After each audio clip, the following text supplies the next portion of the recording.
Friday, June 22nd, 2007. The forecast was for scattered thunderstorms. For the people of Elie, Manitoba, there was no reason to fear, but as storm chasers watched one cloud, they saw it defy every meteorological model. It was not just a tornado, it was a perfectly engineered engine of destruction. The initial damage survey was flawed, and only recently, uncovered photogrammetry evidence proves the experts were wrong about its true intensity. This is the story of the tornado that hid its full power. This is Elie, the F5 anomaly. Elie, Manitoba sits quietly on the Canadian prairies, about 40 kilometers west of Winnipeg. Home to just 550 residents, it is the kind of close-knit farming community where everyone knows each other, a place where extreme weather was something that happened elsewhere, typically south of the border in Tornado Alley. Before June 22nd, 2007, southern Manitoba had recorded significant tornadoes, but nothing that would rival the monsters that regularly tear through Kansas or Oklahoma. Historically, Canada averages about 80 tornadoes annually compared to over 1,000 in the United States. The Canadian prairies do have their hailstorm alley, stretching from southern Alberta through Saskatchewan and into Manitoba. But the region had never recorded an F5 tornado, the highest rating on the Fujita scale used at that time. The closest had been an F4 that struck Edmonton, Alberta in 1987, killing 27 people. The meteorological history of the region showed why. Canada's northerly position typically means cooler air masses that lack the intense energy needed for extreme tornadic development. The boundary between cold Canadian air and warm Gulf moisture, the battleground where violent tornadoes are born, usually sets up farther south. When tornadoes did form in Canada, they typically topped out as F2 or F3 events. June 2007 showed typical early summer weather patterns across the prairies. Environment Canada's forecasting systems had been steadily improving, but they still lagged behind their American counterparts in tornado detection and warning capabilities. The Canadian Doppler radar network was less dense, with fewer stations covering larger areas. Warning protocols were different too. Environment Canada tended to be more conservative about issuing tornado warnings, partly to avoid false alarms that might erode public trust. On that fateful Friday, the forecast called for scattered thunderstorms, a routine summer weather pattern for the region. The Storm Prediction Centre had not highlighted any particular tornado risk. Local forecasters noted some atmospheric instability, but nothing that triggered special concern. Most residents went about their day as usual, with farmers working fields and businesses operating normally in the small town. What nobody realised was that the particular atmospheric setup that day, while subtle, contained the perfect ingredients for something extraordinary. A slow-moving cold front was approaching from the northwest. Ahead of it, southerly winds were pumping unusually moist air northward. An upper-level disturbance was providing the necessary lift. And critically, wind shear, the change of wind speed and direction with height, was intensifying in a manner rarely seen in Canadian skies. At approximately 6:25 p.m. local time, the tornado touched down just south of Elie. What followed was 35 minutes of meteorological perfection in the most terrifying sense of the word. The tornado's effect on Elie was both catastrophic and surgically precise.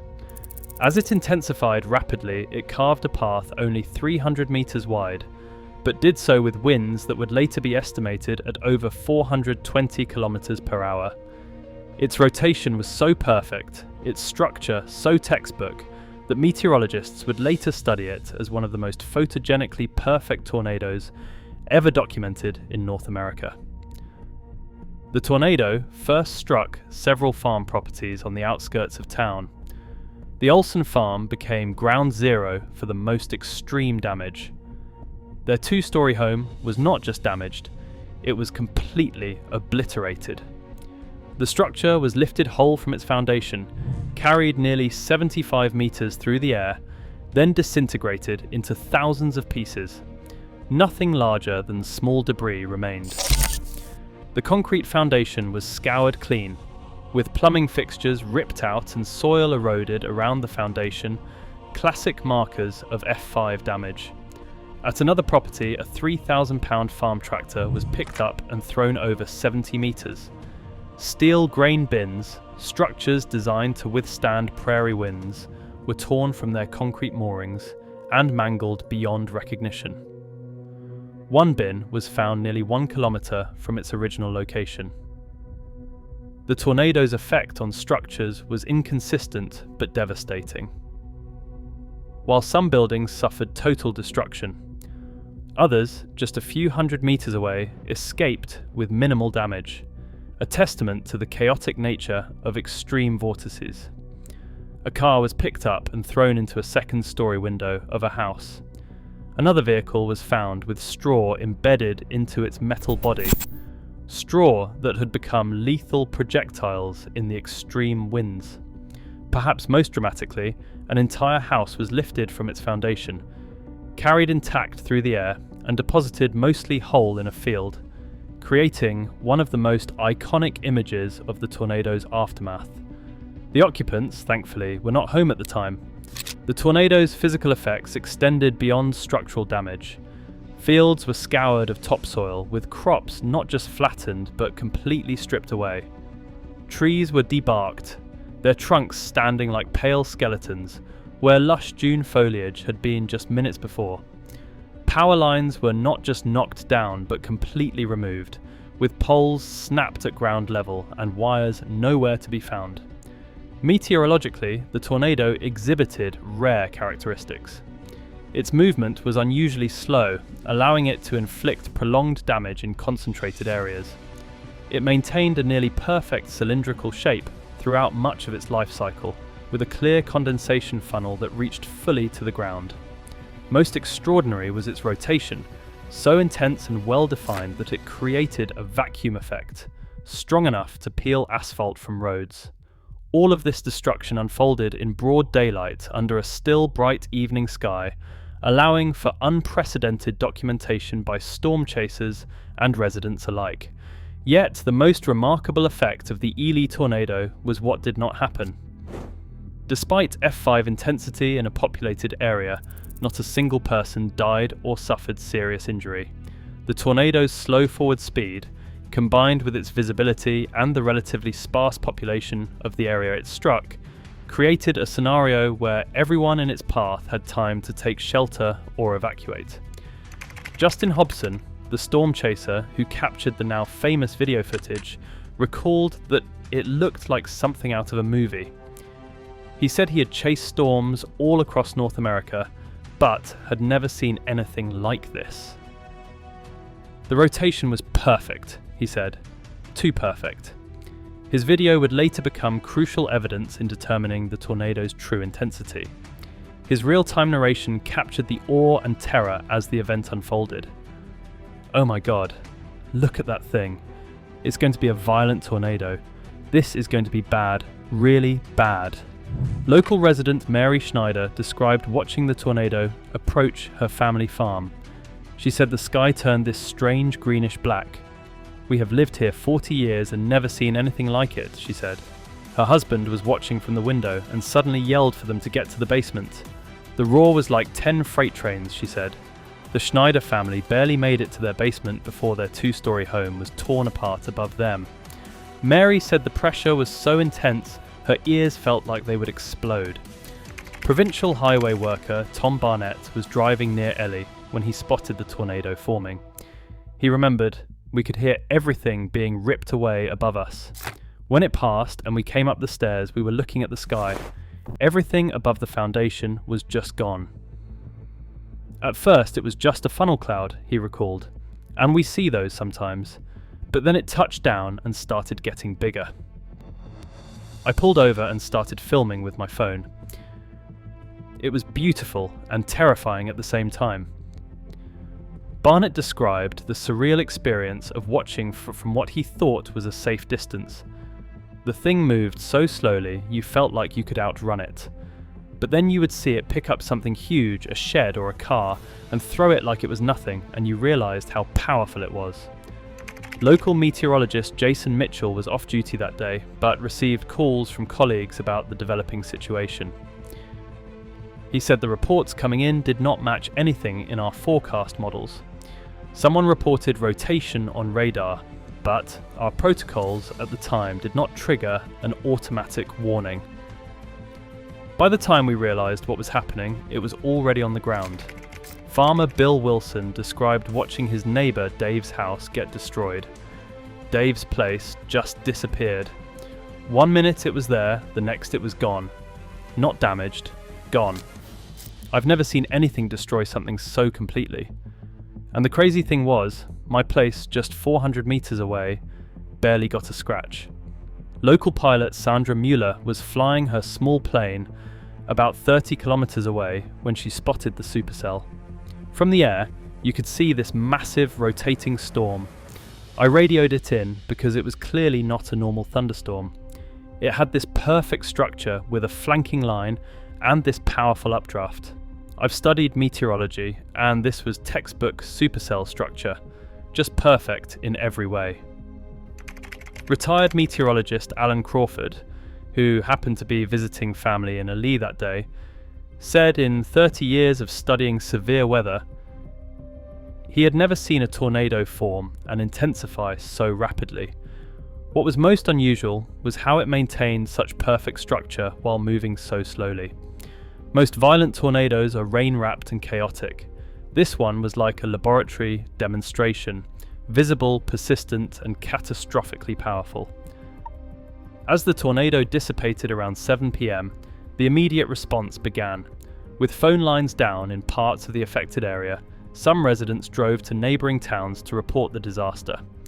Emergency services from Winnipeg were dispatched, and provincial resources also arrived. First responders arrived to a scene of devastation that none had encountered before. Elie volunteer firefighter Robert Johansson recalled that it looked like a bomb had gone off. He said they had seen bad storms before, but never where entire houses were just missing. The initial search and rescue operation quickly transformed into a relief effort when it became clear, almost miraculously, that no one had been killed or seriously injured. Neighbours took in displaced families. The local community centre became an impromptu shelter and coordination point. Environment Canada dispatched meteorologists to conduct a damage survey the very next morning. Their initial assessment classified the tornado as an F4, already making it one of the strongest ever recorded in Canada. But something did not add up. Dr. David Sills, who led the Environment Canada damage assessment team, recalled that when they saw the video footage and compared it to the damage patterns, they knew this was an exceptional event. He said the problem was that there were not many structures in the direct path to give definitive F5 indicators. What followed was an unprecedented level of scientific scrutiny. Justin Hobson's video footage was analysed frame by frame. Photogrammetric techniques were applied to calculate wind speeds based on debris movement.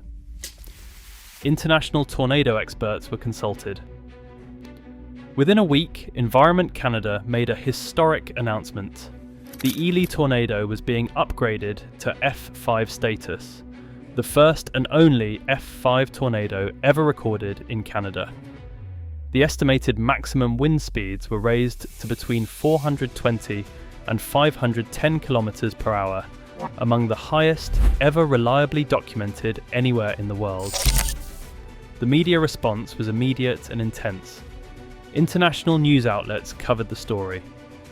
Meteorologists from around the world requested access to the data and footage. The Elie tornado quickly became a case study in university meteorology programs. Provincial and federal authorities responded with funding for recovery and rebuilding. Insurance claims totaled in the millions, though the limited number of structures in the direct path kept the financial toll lower than it might have been in a more densely populated area. Perhaps most significant was the government response to the warning failure. Environment Canada launched a comprehensive review of tornado detection and warning protocols. Within months, enhanced training was implemented for forecasters. The Doppler radar network was scheduled for upgrades, and new warning protocols were established to lower the threshold for issuing tornado warnings when certain atmospheric conditions were present. Local residents responded by developing their own preparedness measures. Basement storm shelters, once rare in Manitoba, became more common in new construction. Community emergency plans were updated to include specific tornado scenarios. Schools implemented enhanced severe weather drills. The scientific community responded with renewed interest in Canadian tornado research. The Northern Tornadoes Project was established years later, partly inspired by the realization that Canada's tornado threat might be significantly underestimated. Research funding was directed toward better understanding the unique characteristics of Canadian tornadoes. The Elie tornado forever changed Canada's understanding of tornado risk and created a lasting legacy in multiple dimensions. Meteorologically, it shattered the myth that F5 and EF5 tornadoes could not form in Canada. It proved that under the right conditions, even the country's northerly climate could produce the most violent tornadoes on Earth. This forced a complete reassessment of tornado risk across the Canadian prairies. Dr. Jennifer Taylor of Environment and Climate Change Canada said that Elie was our wake-up call. She said we had to acknowledge that our understanding of tornado potential in Canada was incomplete. If this could happen once, it could happen again, and perhaps in more populated areas next time. The scientific legacy includes fundamental improvements in Canadian tornado research. The Northern Tornadoes Project, established in 2017, has revolutionized tornado detection and verification in Canada, finding numerous tornadoes that would previously have gone undocumented in remote areas. Researchers now believe Canada experiences approximately 150 tornadoes annually, nearly double the previous estimate. The warning system legacy is perhaps most significant. Environment Canada overhauled tornado warning protocols in the years following Elie. The Doppler radar network was expanded and upgraded. Warning dissemination was improved through partnerships with media outlets and the implementation of smartphone alerting systems. Forecaster training was enhanced, with specific emphasis on recognizing the subtle signatures that preceded the Elie tornado. For the assessment process, Elie left another crucial legacy. The international meteorological community was transitioning from the original Fujita scale to the enhanced Fujita scale around the time of the Elie tornado. The detailed documentation of Elie provided valuable data that informed Canada's adoption and modification of the enhanced Fujita scale in 2013, creating a Canadian-specific version that better accounted for construction practices and building types common in Canada. The educational legacy extends to public awareness. Prior to Elie, many Canadians viewed tornadoes as primarily an American hazard. Today, tornado safety is taught in Manitoba schools. Public service announcements run during severe weather season. The iconic images from Elie serve as powerful reminders of what is possible. For storm chasers and severe weather photographers, the Elie footage set a new standard for tornado documentation. The nearly perfect visibility, combined with the tornado's textbook structure and the dramatic destruction captured on video, created imagery that continues to appear in documentaries and educational materials worldwide. Perhaps most profound is the psychological legacy for the community itself. While Elie rebuilt physically, the experience changed the town's identity.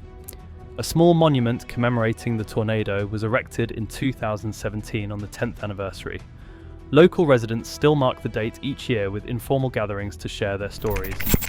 Longtime Elie resident Thomas Dirksen said they are the community that survived Canada's only F5. It is not the claim to fame we would have chosen, but it has become part of who we are. And we take a certain pride in how we came through it together No lives lost, neighbours helping neighbours. The final lesson of Elie may be the most important: the value of documentation. Without Justin Hobson's video and the multiple eyewitness accounts, the true nature of the Elie tornado might never have been recognised. This has led to a greater emphasis on public reporting and citizen science in Canadian severe weather monitoring. As climate change potentially creates more favourable conditions for severe weather in Canada, the lessons of Elie become increasingly relevant. The tornado that once seemed like a meteorological anomaly may instead have been a glimpse of future possibilities, a future for which Canada is now better prepared, thanks to the legacy of that perfect monster that touched down on a June evening in 2007. If you have found this deep dive into the Elie tornado fascinating, make sure to hit that subscribe button and join the Tornado Attacks community. We are uncovering the hidden stories behind North America's most extraordinary weather events every week. Leave a comment with your tornado experiences or questions, and do not forget to share this video with anyone interested in extreme weather. Until next time, stay weather aware and safe out there.